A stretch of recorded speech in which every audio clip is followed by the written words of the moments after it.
आज से करीब 9 साल पहले की बात है। 7 सितंबर 2014 मेरठ जेल। जल्लाद को बुला लिया गया है, फांसी का फंदा तैयार है, सारी तैयारियां हो चुकी हैं। जिस प्लेटफॉर्म पे फांसी लगानी है वो भी चेक कर लिया गया है, क्योंकि अगले दिन यानी कि 8 तारीख को सुरिंदर कोहली को फांसी लगानी है। ये वही सुरिंदर कोहली है जिसको निठारी केस के साथ आप इसका नाम आप याद कर सकते हैं, जहां पर इस पर इल्जाम था कि इसने करीब 17 बच्चों को मारा है। ना सिर्फ मारा है बल्कि उनकी लाशों के साथ दुष्कर्म भी किया है और उनके शरीर के अंगों को खाया भी है। इस पर मर्डर और रेप के साथ साथ नेक्रोफिलिया और कैनिबलिज्म के भी इल्जाम थे। कुल इस पर 13 केस थे, जिसमें से एक में इसको ये कल फांसी होनी थी। 12 केसेस अभी पेंडिंग थे। घबराया हुआ है, डरा हुआ है, उसको दासना जेल से मेरठ जेल लेकर आया जा रहा है, क्योंकि दासना जेल में फांसी की फैसिलिटी नहीं है, मेरठ जेल में है, सफर में है वो। रात को ही उसको वहां से ट्रांसफर किया जा रहा है। जब मेरठ में ये सब तैयारी चल रही थी तो यहाँ दिल्ली में सीनियर एडवोकेट इंदिरा जयसिंह रात को ही सुप्रीम कोर्ट का दरवाजा खटखटाती है, ये कहकर कि सुरिंदर कोहली को अभी फांसी ना दी जाए, क्योंकि उसके पास अभी कुछ लीगल रेमेडीज बाकी हैं। जब तक वो एग्जॉस्ट ना हो जाए तब तक फांसी ना दी जाए। सुप्रीम कोर्ट रात को इसकी हियरिंग करती है और सुप्रीम कोर्ट कन्विंस होकर अगले दिन की उसकी फांसी को टाल देती है कि अगले हफ्ते सुनेंगे इसको, डिटेल में अगले हफ्ते सुना जाएगा, फिलहाल फांसी को टाल दिया जाए। तुरंत ही दिल्ली से मेरठ जेल तक फोन जाता है कि फांसी को सुबह टाल दिया जाए, लेकिन जेलर साहब मना कर देते हैं कि फोन कॉल की ऑथेंटिसिटी पे मुझे डाउट है, मुझे रिटर्न ऑर्डर चाहिए। अब समस्या ये थी कि जब तक रिटर्न ऑर्डर लेके जाएंगे तब तक तो सुबह हो जाएगी और फांसी लग जाएगी, और फांसी के बाद अगर ऑर्डर पहुंचे तो फायदा क्या। ऐसे में फैक्स किया जाता है। इधर फांसी की तैयारी पूरी थी, सुरिंदर कोहली को फांसी के तख्ते तक लेके जाया जा रहा था और यहाँ तक फैक्स पहुंचता है।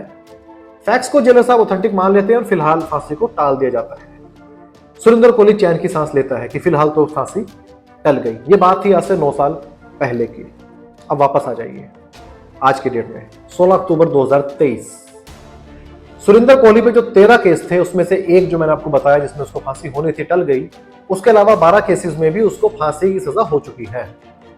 सीबीआई कोर्ट में इसका ट्रायल चला है और हर केस में फांसी की सजा दी गई है।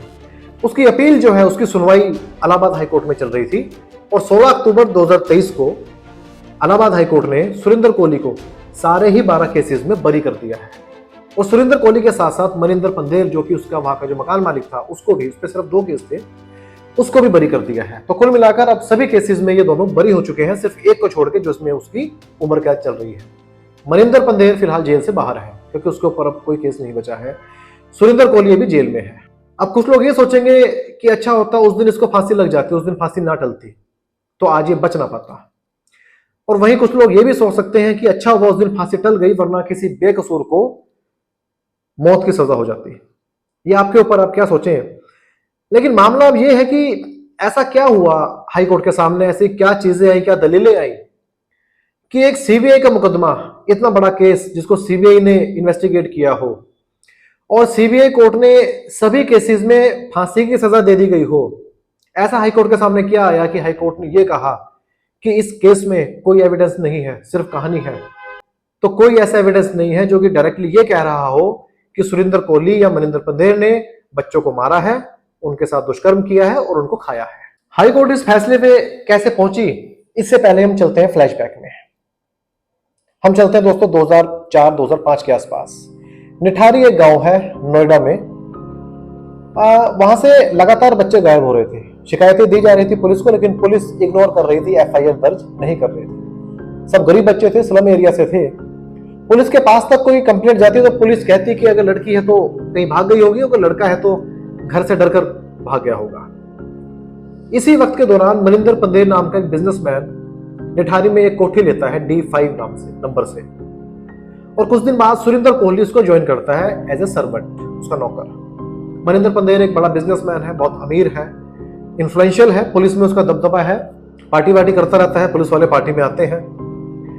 और इसी दौरान फरवरी 2005 में एक लड़की रिंपा नाम की वहां से गायब हो जाती है, मिसिंग हो जाती है। उसकी भी कंप्लेंट लेकर पुलिस तक जाया जाता है, लेकिन पुलिस उसमें भी कोई कार्रवाई नहीं करती। यह सिलसिला बच्चों के गायब होने का वहां पर लगातार चल रहा था। मार्च 2005 कुछ बच्चे क्रिकेट खेल रहे होते हैं तो बॉल जो है अचानक एक नाले के पास जाकर गिरती है। ये नाला है जो कि D5 के पीछे से बह रहा है, गंदा नाला है। बच्चा बॉल तक जाता है बॉल को लेने के लिए, तो वो नाले में अचानक उसकी नजर पड़ती है, तो वहां से एक हाथ उसको दिखता है कि जैसे हाथ बाहर निकल रहा है नाले से, जैसे कोई मदद के लिए कोई हाथ बढ़ा रहा हो। लेकिन ये हाथ मदद का नहीं था, ये कटा हुआ हाथ था किसी का, किसी डेड बॉडी का। बच्चा देख के चिल्लाता है, उसके चीख सुनकर वहां पर लोग भी आ जाते हैं, पुलिस तक कंप्लेंट जाती है, पुलिस भी आती है। लेकिन पुलिस यहाँ पर भी अपना ढोलमोल रवैया अपनाते हुए मैटर को इग्नोर कर देती है और कहती है कुछ नहीं है, किसी जानवर का कोई अंग होगा। उस मैटर पे मिट्टी डाल के वहां से पुलिस चली जाती है। लेकिन इस सारी बातचीत के दौरान जब ये सब चल रहा था तो लोगों में एक सस्पिशियस तो लोगों में बैठ गया था कि इस D5 कोठी के आसपास कुछ तो गड़बड़ है, इस नाले में कुछ तो गड़बड़ है, क्योंकि इस हाथ के पहले भी वहां पर कुछ मानव अंग ऐसे ही पड़े हुए देखे गए थे। लेकिन पुलिस ने कभी इसमें कोई गौर नहीं किया। अब ये जो D5 कोठी थी, इसके साथ D4 और D6 भी है। D4, D5, D6। D4 में कुछ खास नहीं है, लेकिन जो D6 है एक डॉक्टर को बिलोंग करती है। ये डॉक्टर जो है, इसके ऊपर एलिगेशन है मानव अंगों की तस्करी के। ये जेल भी रह के आ चुका है, इसके ऊपर केस भी चल रहे हैं। इसकी क्या रेलेवेंसी है ये आगे आपको कहानी में नजर आएगी। चलिए, मई 2005 आता है। एक लड़की है पायल नाम की, वो D5 तक जाती है डोमेस्टिक हेल्प के काम के लिए। रिक्शे से जाती है, रिक्शे वाला बाहर वेट करता है, उसको वो कहते हैं कि आप वेट कीजिए, मैं अभी आई और आपको आकर पैसे देती हूँ।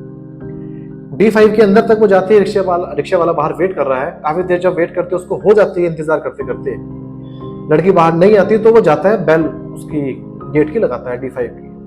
वहां से निकलता सुरेंद्र कोहली। रिक्शे वाला पूछता है कि भाई साहब एक लड़की अंदर आई थी, मैंने उससे पैसे लेने हैं। तो सुरेंद्र कोहली कहता है जो लड़की आई थी वो तो जा चुकी है, अब आप भी जाइए। लेकिन रिक्शे वाला कहता है कि मैं तो कब से बाहर ही खड़ा हूं, मैंने तो किसी को जाते हुए नहीं देखा। तो सुरेंद्र कोहली उसको वहां से भगा देता है कि तुम जाओ यहाँ से, यहाँ कोई लड़की नहीं जो आई थी वो जा चुकी है। अब रिक्शे वाला को लगा कि टाइम वेस्ट करने से अच्छा कि मैं भी यहाँ से चला ही जाऊं, अगर वो लड़की दोबारा मुझे कहीं दिखी तो पैसे फिर ले लेंगे, तो वो भी वहां से चला जाता है। लेकिन लड़की का जो फादर है, जो उसका बाप है, वो उसको ढूंढ रहा है कि बेटी कहाँ गई है। बेटी को ढूंढते हुए वो रिक्शे वाले तक भी पहुंचता है, जो उसको वो D5 से छोड़कर आया था। रिक्शे वाला बताता है कि मैं छोड़ के आया था, वो लड़की वहां अंदर गई थी, आपकी बेटी बाहर नहीं आई। मैंने अंदर खटकाया, मैंने पूछा, उसने कहा कि यहाँ तो जो आई थी वो जा चुकी है। अब घूम फिर के फिर ये जो लड़की मिसिंग हुई है, फिर से बात जो है वो इस D5 के आसपास आ रही है। ये जो लड़की का बाप है ये पुलिस तक जाता है, पुलिस भी इसको वहां से भगा देती है कि तेरी लड़की किसी के साथ भाग गई होगी, यही उसको कह के वहां से भगा दिया जाता है। अब ये जो लड़की का बाप है ये लेकिन चुप नहीं बैठता, उसको चिंता है कि मेरी बेटी कहाँ गई। ये एक वकील को मिलता है और वो जो वकील है इसका, वो एडवोकेट, कोर्ट में एप्लीकेशन मूव करता है डायरेक्ट। उसे लगा कि ये पुलिस इसमें कुछ नहीं करेगी, हम कोर्ट को मूव करेंगे, और वो सेक्शन 156 सबसेक्शन 3 CRPC में डायरेक्टली कोर्ट में एप्लीकेशन लगाता है। इस बात को दोस्तों आप याद रखिए, अगर पुलिस आपकी कंप्लेंट पे कोई कार्रवाई ना करे तो आप अपने एडवोकेट को मिलिए, वो इस प्रोविजन के तहत FIR करवाएगा। अगर आपकी कंप्लेंट में दम होगा तो FIR हो जाएगी। ऐसे इस केस में जब कोर्ट के सामने जो फैक्ट्स हैं वो रखे जाते हैं तो कोर्ट इसमें डायरेक्शन करती है कि इसमें FIR की जाए और उस घर को इंटेरोगेट किया जाए, इन्वेस्टिगेट किया जाए घर को, और जो घर का जो बंदा, जो सुरेंद्र कोहली, मनिंदर पंदेर है, उनको इंटेरोगेट किया जाए। अब क्योंकि FIR हो चुकी है और FIR होने का मतलब है कि उसको किसी कंक्लूजन तक लेके जाना है। पुलिस इन्वेस्टिगेशन करती है, घर में छानबीन करती है, इंटेरोगेट करती है सुरेंद्र कोहली को, मनिंदर पंदेर को भी। लेकिन घर के अंदर से ऐसी कोई चीज नहीं मिलती जिससे ऐसा कोई शक जाए कि इस घर में कुछ एबनॉर्मल हुआ है, किसी का मर्डर या कोई लड़की गायब हुई है।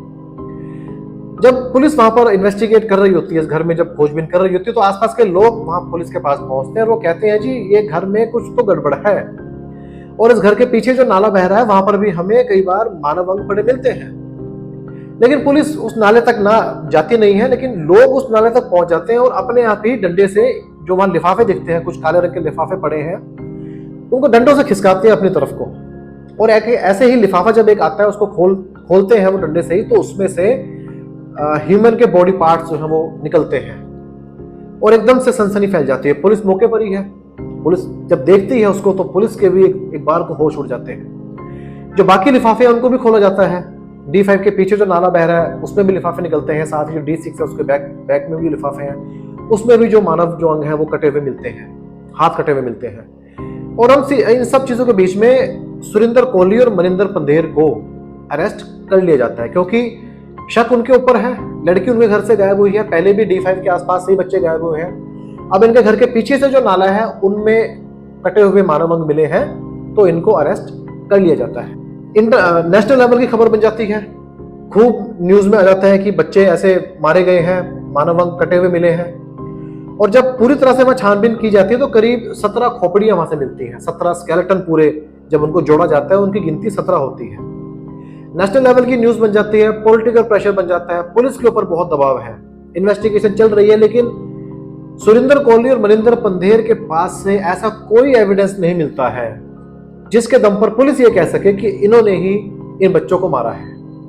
कुछ नहीं मिलता उनको। लेकिन यहां पर पॉलिटिकल प्रेशर पूरा है, पुलिस के ऊपर दबाव है, लोगों में रोष है, तो अल्टीमेटली ये केस जो है वो सीबीआई को हैंडओवर कर दिया जाता है। जब सीबीआई इसमें केस में इन्वेस्टिगेट करती है तो पाया जाता है जब मेजोरिटी ऑफ बच्चे गायब हुए थे तो उनकी एफआईआर ही नहीं की गई, तो इसलिए डेट ही नहीं पता कि कौन सा बच्चा कब गायब हुआ है। इसमें पुलिस की जो थी लापरवाही वो सामने आई। लेकिन साथ में एक चीज और निकल कर आई कि जब जिन बच्चों को पता भी लगा कि जिस डेट को वो गायब हुए हैं उन तारीख पर मनिंदर पंधेर मौके पर नहीं था, एक दो केसेस को छोड़ के। वो या तो चंडीगढ़ अपने घर था या आउट ऑफ इंडिया था। तो ऐसे कुछ केसेस में से तो मनिंदर पंधेर को पहले ही बाहर कर दिया जाता है क्योंकि वो मौके पे था ही नहीं। लेकिन सुरेंद्र कोहली जो कि वहां नौकर था, वो मौके पे हमेशा वही होता था, उसके ऊपर वो सारे केस जो लगा दिए जाते हैं कि कहीं ना कहीं इसकी इन्वॉल्वमेंट तो इन केसेस में है।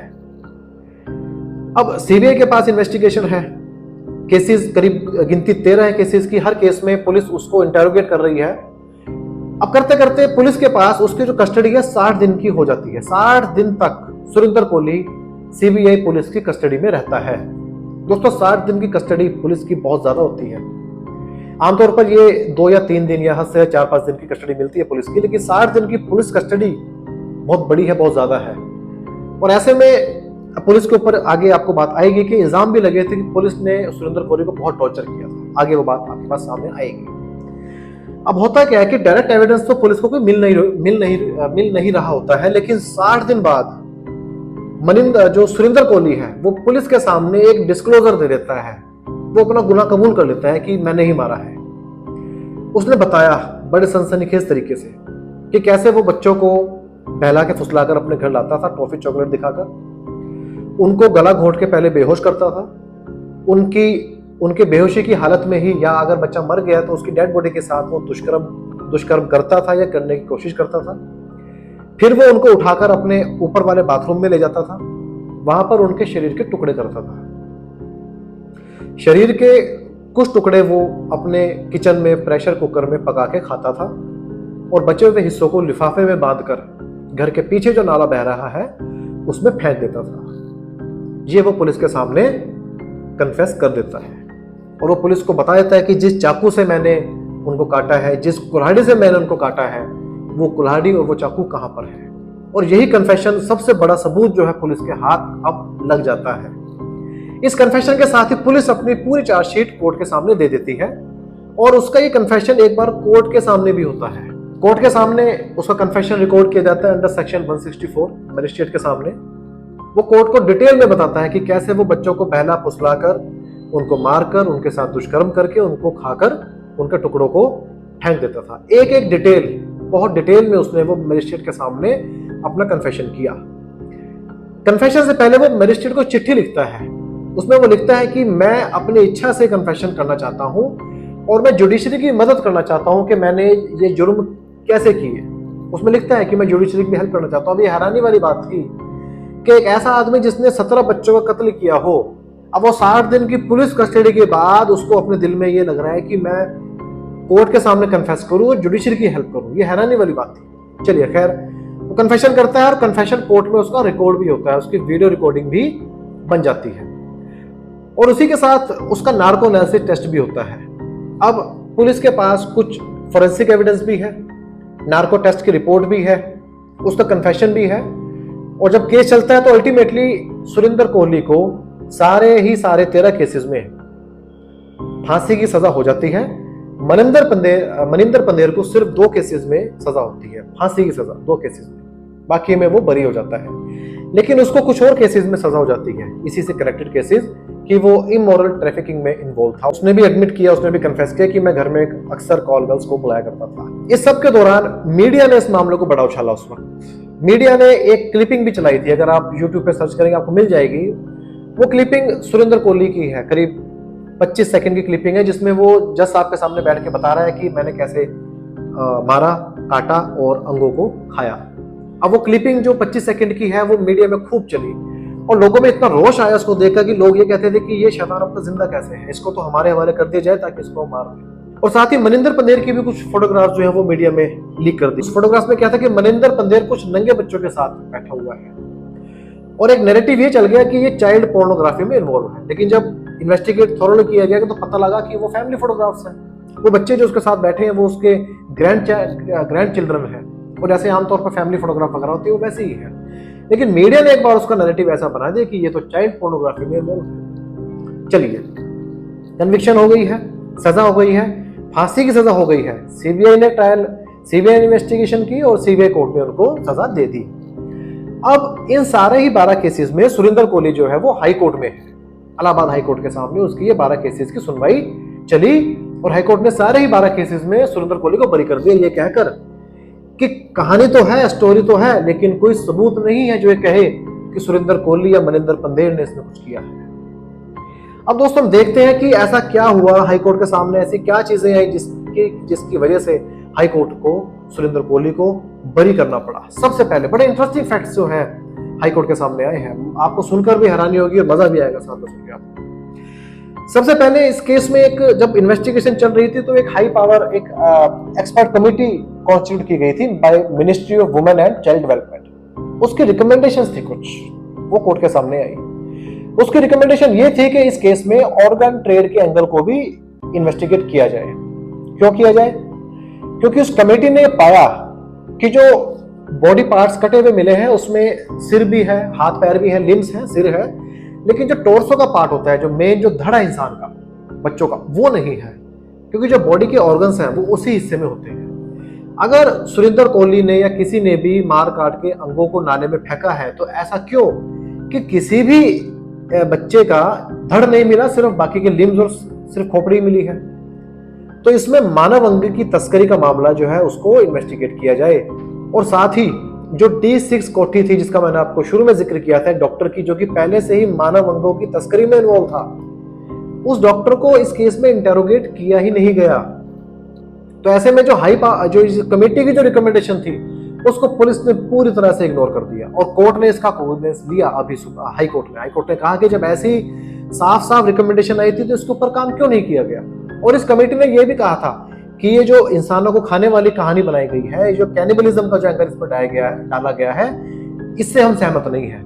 ये ऑर्गन ट्रेडिंग के एंगल को डाइवर्ट करने के लिए इसमें कैनिबलिज्म का एंगल लेकर आया गया है। ये उस कमेटी की रिपोर्ट है। कोर्ट ने इसका भी संज्ञान लिया। फिर कोर्ट ने इसमें यह कहा कि सुरिंदर कोहली को प्रॉपर लीगल एड नहीं मिली। दोस्तों आप इस बात को समझते होंगे, जब ऐसा सनसनीखेज मामला बनता है ना, जब मीडिया में बातें ऐसी उठती हैं तो कई बार वकील जो है वो केसेस लेने से मना कर देते हैं। और इस केस में भी पूरी बार एसोसिएशन ने, सब वकीलों ने मना कर दिया था कि कोई इसका केस नहीं लेगा। यहाँ तक कि जब सुरिंदर कोहली और मनिंदर पंदेर को कोर्ट में पेश किया गया तो वकीलों ने उसके ऊपर अटैक कर दिया, उसको मारा, उसको पीटा। और जब लीगल एड के वकील को भी अपॉइंट किया कोर्ट ने कि ठीक है, अगर कोई प्राइवेट वकील नहीं भी आ रहा है तो लीगल एड से हम वकील दे देते हैं। तो जिस वकील को अपॉइंट किया गया उस वकील ने भी मना कर दिया कि मेरी कॉन्शियस अलाउ नहीं कर रही है कि मैं इनका केस डिफेंड करूं। तो ऐसे में जब वकीलों ने ही मना कर दिया तो उनको जो लीगल एड मिलनी चाहिए, जो लीगल मौका मिलना चाहिए एक अपने केस को रखने का, वो नहीं मिला। कोर्ट ने जिक्र किया इस बात का कि सिर्फ 5 मिनट के लिए एक वकील के साथ मुलाकात सुरिंदर कोहली की हुई है। वो कब हुई है कि जब 60 दिनों के बाद, कस्टडी के बाद, जब कोर्ट में पेश किया गया सुरिंदर कोहली को कन्फेशन के लिए, उस कन्फेशन से पहले सिर्फ 5 मिनट के लिए मौका दिया गया एक वकील को कि आप बैठ के इनसे बात कर सकते हो। अब जहां एक तरफ 60 दिन की पुलिस कस्टडी रही हो और अगर उन 60 दिनों में उसके साथ टॉर्चर हुआ हो, उसको डराया धमकाया गया हो, तो 5 मिनट यहाँ पर काफी नहीं है कि कोई वकील अपने क्लाइंट से खुलकर बात कर सके, उसके दिल की बात जान सके, उसको समझा सके कि तुम्हारे कन्फेशन के लीगल कॉन्सिक्वेंसेस क्या होंगे। कोर्ट ने इस बात को भी कंसिडर किया और कहा कि जब प्रॉपर लीगल असिस्टेंस ना मिली हो, ऐसे में केस या ट्रायल सही चला है, इस बात को नहीं माना जा सकता। अब दोस्तों हम आते हैं कन्फेशन पे, क्योंकि इस केस में कन्फेशन सबसे जरूरी है। कन्फेशन ही वो पुख्ता एविडेंस था जिसके बेसिस पे इनको सजा हुई। कन्फेशन को निकाल दिया तो केस में कुछ बचता ही नहीं है। अब हाई कोर्ट ने ये कहा कि कन्फेशन के बाद जब केस चला है तो एक प्रोसिक्यूशन एविडेंस जब खत्म होता है, जब पुलिस अपने सारे सबूत रख देती है, तो एक्यूज को मौका मिलता है अपनी बात कहने का। उसको सेक्शन 313 सीआरपीसी की स्टेटमेंट कहा जाता है। यहां पर जब सुरिंदर कोहली को कोर्ट के सामने मौका मिला अपनी बात रखने का, तो सुरिंदर कोहली ने कहा कि मेरा जो कन्फेशन मैंने उस वक्त दिया था वो वॉलेंटियर नहीं था। वो मुझसे अंडर प्रेशर लिया गया था, मुझे पुलिस कस्टडी में टॉर्चर किया गया था, मेरे गुप्त अंगों को जलाया गया था, उनको आग लगाई गई थी, मेरे यौन अंगों में, मेरे गुप्त अंगों में पेट्रोल डाल दिया गया था, मेरे नाखून उखाड़ लिए गए थे और मेरी बॉडी पर उन इंजरीज के निशान अभी भी हैं। ये उसने कोर्ट में कहा 313 की स्टेटमेंट में कि मेरी बॉडी पर उन इंजरीज के निशान अभी भी हैं, अगर कोर्ट चाहे तो मेरा मेडिकल करवा सकती है। और क्योंकि जो मैंने कोर्ट में उस वक्त कन्फेशन किया था वो अंडर प्रेशर किया था, पुलिस के दबाव में किया था, पुलिस के डर से किया था, तो मेरे उस कन्फेशन को इग्नोर किया जाए। सुरेंद्र कोहली ने यह भी कहा कि मुझे पुलिस ने डराया था यह कहकर कि तेरे बच्चे अभी हमारी कस्टडी में हैं और पब्लिक में बाहर गुस्सा है, अगर तूने हमें हमारे कहे मुताबिक कोर्ट में स्टेटमेंट ना दी तो हम तेरे बीवी बच्चों को पब्लिक में छोड़ देंगे, फिर पब्लिक जो चाहे उनका उसका तू जिम्मेदार है। ऐसे में सुरेंद्र कोहली का यह कहना था कि मुझे फिजिकल टॉर्चर किया गया, मेरे बच्चों और बीवी को जान से, उनकी जो जान को खतरा था, उसकी वजह से मैंने कोर्ट में आकर सब कुछ वो कहा जिसकी मुझे पुलिस ने प्रैक्टिस करवाई थी। उसने कहा कि मुझे सब कुछ रटवाया गया था, ये वर्ड उसने यूज किया, रटवाया गया, और हाई कोर्ट ने अपने जजमेंट में इस वर्ड को बार बार लिखा है। तो सुरेंद्र कोहली कह रहा है कि मुझे अपनी स्टेटमेंट को रटवाया गया। यहां तक कि सुरेंद्र कोहली ने यह भी कहा कि मुझे तस्वीरें दिखाकर नाम रटवाए गए कि ये जो लड़की है इसका नाम क्या है, ये जो बच्चा है इसका नाम क्या है, मुझे उनके नाम नहीं पता थे, मुझे पुलिस ने उनके नाम रटवाए। कोर्ट ने इसमें यह भी कंसिडर किया, हाई कोर्ट ने, कि एक 7वीं पास जो ये सुरेंद्र कोहली है उसने जब मजिस्ट्रेट को चिट्ठी लिखी है, बड़ी टेक्निकल है, उसमें लीगल वर्ड्स यूज किए गए हैं। कोर्ट ने कहा ये हमारे लिए हैरानी वाली बात है कि एक 7वीं पास बंदे ने मजिस्ट्रेट को चिट्ठी लिखी है और उसमें कहा है कि मैं कन्फेशन करना चाहता हूं, और उसमें टेक्निकल और लीगल वर्ड्स यूज किए गए। कोर्ट ने उस चिट्ठी पे भी शक जाहिर किया कि उसने खुद लिखी है या किसी ने उससे लिखवाई है। इसमें यह भी बात आई कि जब कन्फेशन उसका लिया गया था कोर्ट में तो पुलिस ही उसको कोर्ट तक लेकर आई थी, और कन्फेशन के बाद पुलिस ही उसको अपने साथ लेकर गई। ऐसे में उसको पता था कि अगर मैं कोर्ट के सामने कुछ भी कहूंगा उसका रिजल्ट मुझे जब मैं पुलिस कस्टडी में जाऊंगा तो मुझे मिल जाएगा। ऐसे में जरूरी था कि जो उसका कन्फेशन लिया गया है वो कन्फेशन तब लिया जाता जब वो जुडिशियल कस्टडी में होता। जुडिशियल कस्टडी मीन्स कि जब वो जेल में होता, पुलिस की कस्टडी में ना होता, पुलिस के कंट्रोल में ना होता, जेल में होता तो पुलिस का उसके ऊपर दबाव ना होता। ये सब कंसिडरेशन जो है कोर्ट ने ली है, हाई कोर्ट ने। और कोर्ट ने ये भी कहा कि जो उसका कन्फेशन है अगर उसको मान भी लिया जाए तो कन्फेशन भी झूठा है उसका, तो झूठा कैसे है? उसने अपने कन्फेशन में कहा है कि मैंने 3 लड़कियों को तो साबुत ही नाले में फेंक दिया था, लेकिन नाले से कोई भी साबुत शरीर नहीं मिला, सब कटे हुए पीस मिले हैं। उसने कहा था कि मैंने अंगों को कुल्हाड़ी से काटा है, लेकिन जो मेडिकल रिपोर्ट आई है उसमें यह आया है कि बहुत ही बारीकी से, बहुत प्रिसाइज ढंग से अंगों को काटा गया है। कन्फेशन में उसने कहा था कि मैंने सभी को नाले में फेंका है, लेकिन पुलिस को कुछ खोपड़ियां जमीन से खोद के मिली है, और वो खोद के पुलिस को कैसे मिल गई इसके बारे में कुछ नहीं पता, कुछ और रिपोर्ट नहीं आया है। सुरेंद्र कोहली ने कभी नहीं कहा कि मैंने कुछ खोपड़ियों को जमीन में भी दबाया है। तो ऐसे में उसका जो कन्फेशन अगर मान भी लिया जाए तो वो कन्फेशन भी अपने आप में गलत है, अपने आप में झूठा निकला। और कोर्ट उसमें एक बात ये भी कहती है कि जब अंडर सेक्शन 27 एविडेंस एक्ट में उसकी स्टेटमेंट ली जा रही है डिस्क्लोजर की, जिस डिस्क्लोजर के जरिए वो मानव अंग जो नाले से मिले हैं वो भी इनवैलिड है, उनको भी एज एविडेंस नहीं लिया जा सकता। क्यों? क्योंकि जब सुरेंद्र कोहली ने कहा कि मैंने नाले के अंदर अंगों को फेंका है, उसके कहने से पहले ही पुलिस को भी और आसपास के लोगों को पता था कि इस नाले के अंदर मानव अंग पड़े हुए हैं, पड़े मिलते हैं, दिखे हैं पहले भी। तो ये मानव अंग जो कि पुलिस ने वहां से रिकवर किए हैं, इनको हम ये नहीं कह सकते कि जब सुरेंद्र कोहली ने बताया ये तभी मिले हैं, इनकी नॉलेज तो आम पब्लिक को पहले भी थी। तो सेक्शन 27 एविडेंस एक्ट में ये जो डिस्क्लोजर है ये अपने आप में इनवैलिड है, इसको एज एन एविडेंस कंसीडर नहीं किया जा सकता। अब नार्को टेस्ट पे आ जाइए। नार्को टेस्ट भी हुआ था, लेकिन हाई कोर्ट ने कहा कि नार्को टेस्ट पे डाउटफुल है। इसमें एक खास बात ये भी है कि नार्को टेस्ट को तो जो ट्रायल कोर्ट था उसने भी कंसीडर नहीं किया, ट्रायल कोर्ट ने भी नार्को टेस्ट को एविडेंस से बाहर निकाल दिया था। अब हाई कोर्ट इस नार्को टेस्ट के बारे में क्या कह रही है? हाई कोर्ट ने नार्को टेस्ट के बारे में ये कहा है कि सुरेंद्र कोहली जो कि 60 दिन तक पुलिस की कस्टडी में रहा है, और सुरेंद्र कोहली ने अपनी 313 की स्टेटमेंट में कहा है कि मुझे मेरा बयान रटवाया गया। 60 दिन तक किसी को टॉर्चर कर अगर कोई बात रटवाई जाएगी और अगर उसका नार्को टेस्ट लिया जाए तो ऐसे में वो बातें जो उसके सबकॉन्शियस माइंड में बैठ चुकी हैं, तो इस बात से इनकार नहीं किया जा सकता कि नार्को टेस्ट में उन बातों को वो रिपीट कर दे। तो ऐसे में हम नहीं कह सकते कि नार्को टेस्ट में जो उसने बातें कही हैं वो सच्ची हैं। ऐसा भी हो सकता है कि उसने नार्को टेस्ट में भी वही बातें रिपीट की जिन बातों को पुलिस ने उसको टॉर्चर करके रटवाया था। ऐसे में नार्को टेस्ट को भी हाई कोर्ट ने नजरअंदाज कर दिया, नार्को टेस्ट को ट्रायल कोर्ट ने भी नजरअंदाज कर दिया था। हाई कोर्ट ने यह भी कहा कि नार्को टेस्ट करते हुए एक्यूज की कंसेंट नहीं ली गई, उसको नहीं बताया गया कि इसके क्या कॉन्सिक्वेंसेस हो सकते हैं। अब अगर हम फोरेंसिक एविडेंस की तरफ जाएं तो पुलिस ने लगातार 3 दिन तक और 3 टीमें एविडेंस उसकी फोरेंसिक की 3 टीमों ने उसके घर की छानबीन की थी, सुरेंद्र कोहली और मनिंदर पंदेर की। पूरे घर से एक सिंगल एविडेंस ऐसा नहीं मिला जो कि कनेक्ट कर पाए सुरेंद्र कोहली और मनिंदर पंदेर को इन डेड बॉडीज के साथ। उसने कहा कि मैं बाथरूम में लाशों को काटता था, बाथरूम से कोई एविडेंस नहीं मिला ऐसा। उसने कहा कि मैं वहां पर इनके साथ दुष्कर्म करता था, ऐसा दुष्कर्म का कोई एविडेंस नहीं मिला। जो सीमन का जो सैंपल था जो लिया गया सुरेंद्र कोहली का, वो कहीं मैच नहीं हुआ। उसी के साथ जैसे जो उसके ऊपर इल्जाम था कैनिबलिज्म का कि वो कुकर में पकाकर मानव अंगों को खाता था, यूटेंसिल्स के जो फोरेंसिक सैंपल लिए गए उसमें कहीं ऐसा कोई एविडेंस नहीं आया जिससे ये कहा जा सके कि इनके अंदर किसी मानव अंगों को पकाया गया है। कोई ऐसा बायोलॉजिकल रिमेन किसी भी बर्तन में नहीं पाया गया। सिर्फ किचन की सिंक में एक ब्लड स्पॉट पाया गया था, एक सिंगल ब्लड स्पॉट, वो भी फोरेंसिक की रिपोर्ट में ये आया कि ये नॉन ह्यूमन है, मतलब ये किसी नॉन वेज जैसे चिकन वगैरह कुछ खाया हुआ होगा तो उसका स्पॉट होगा। तो ऐसे में ऐसा कोई फोरेंसिक एविडेंस नहीं है किसी भी तरह का। अब 17 मर्डर हुए हैं कोठी में, घर में, और सिंगल एविडेंस नहीं है किसी भी तरह का। इस पे भी कोर्ट ने डाउट अपना जाहिर किया। कोर्ट ने यह भी कहा कि कोई भी ऐसा एविडेंस नहीं है कि जो कि जिससे यह साबित हो सके कि सुरेंद्र कोहली या मनिंदर पंदेर ने किसी का रेप भी किया है। ऐसा कोई एविडेंस नहीं आया कि किसी बॉडी के साथ, किसी डेड बॉडी के साथ कोई रेप किया है। ऐसा कोई एविडेंस नहीं आया किसी मानव अंग को खाया गया है। कोई कैनिबलिज्म का कोई एविडेंस सामने नहीं आया। तो ऐसे में अगर कन्फेशन को हटा दिया जाए तो ऑन रिकॉर्ड फाइल पर ऐसा कोई एविडेंस नहीं है जो डायरेक्टली ये कह सके कि किसी भी इन डेड बॉडीज में से किसी को भी सुरेंद्र कोहली या मनिंदर पंदेर ने मारा है। अब यहाँ पर पुलिस का ये कहना था कि सुरेंद्र कोहली जो है वो बच्चों को, लड़कियों को बुलाता था, उनको बहला फुसलाकर और उनके साथ दुष्कर्म करता था। ऐसे में कोर्ट सवाल ये जाहिर करती है अपना कि अगर ठीक है कि लड़कियों को तो वो बुलाता था दुष्कर्म के लिए, कुछ डेड बॉडीज लड़कों की भी है, उनके साथ क्या किया उसके बारे में पुलिस ने कहानी ये बना दी कि उनके अंग खाए होंगे। कैनिबलिज्म का वहां पर जो स्टोरी है वो कैनिबलिज्म की आ गई।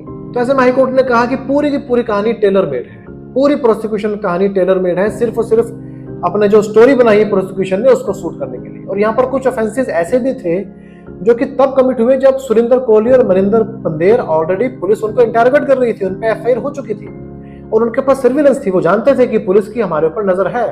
तो ऐसे में बड़ा ये इम्प्रोबेबल है कि कोई बंदा ऐसे में फिर से उस काम को रिपीट करे जिसको लेकर उसके ऊपर इंक्वायरी चल रही है, वो पुलिस की नजरों में है। तो ऐसे में दोस्तों ये आपके सामने मैंने सारी बातें रखी हैं जिसकी वजह से हाईकोर्ट ने उनको एक्यूट किया है। अगर हम आज की बातचीत के कंक्लूजन में जाएं तो इस एक्यूटल ने बहुत सीरियस डाउट रेज कर दिए हैं देश की प्रीमियम इन्वेस्टिगेटिंग एजेंसी पर, सीबीआई पे। जिस तरह के मेथड उसने अडॉप्ट किए और जो डेफिशिएंसी उसकी तरफ से रही, जो टॉर्चर के उस पर इल्जाम लगे, वो बहुत सीरियस है। जिन लोगों ने अपने बच्चे खोए उनको तो जस्टिस नहीं मिला, क्योंकि सवाल अभी भी वही खड़ा है कि अगर सुरेंद्र कोहली और मनिंदर पंदेर नहीं तो फिर कौन, किसने उन बच्चों को मारा, कौन उन बच्चों को खा गया, ये सवाल अब भी खड़ा है। और ये पूरी कहानी, पूरा किस्सा हमें भी ये सोचने पर मजबूर करता है कि हम मीडिया की बातों पे एकदम ना आ जाएं, एकदम से जजमेंटल ना हो जाएं, चीजों को परखें, चीजों को समझें। और वो सवाल फिर यह निकल के आता है कि कुछ लोग तो सोच रहे होंगे कि अच्छा होता उस दिन उसको फांसी लग जाती तो ये शैतान आज बरी ना हो पाता, और कुछ लोग सोच रहे होंगे अच्छा वो उस दिन उसकी फांसी टल गई वरना एक बेकसूर मारा जाता। दोस्तों अगर आज का किस्सा पसंद आया तो वीडियो को लाइक कीजिए, शेयर कीजिए, चैनल को सब्सक्राइब नहीं किया तो कर लीजिए। फिर मिलेंगे आपका दोस्त विपिन कुमार। नमस्कार।